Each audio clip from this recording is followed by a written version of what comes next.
இந்தியர்களை கை விலங்கிட்டு அனுப்பிய அமெரிக்காவை கண்டிக்காத ஒன்றிய அரசை கண்டித்து மாவட்ட காங்கிரஸ் கட்சி சார்பில் ராமநாதபுரம் அரண்மனை முன்பு கண்டன ஆர்ப்பாட்டம் நடைபெற்றது. ராமநாதபுரம் மாவட்ட காங்கிரஸ் கமிட்டி சார்பில் இந்தியர்களை விலங்கிட்டு அனுப்பிய அமெரிக்காவை கண்டிக்காத ஒன்றிய அரசை கண்டித்தும் வெளிநாடுகளில் உள்ள இந்தியர்களின் பாதுகாப்பை உறுதி செய்திட வலியுறுத்தி அரண்மனை முன்பு மாவட்ட பொறுப்புக்குழு உறுப்பினர் ராஜாராம் பாண்டியன் தலைமையில் கண்டன ஆர்ப்பாட்டம் நடைபெற்றது.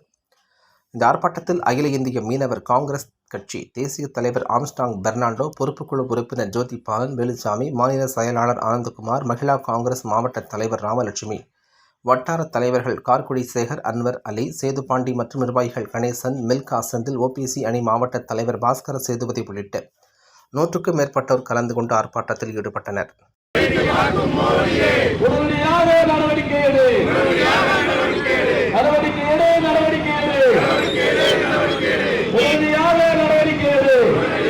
கண்டிக்காத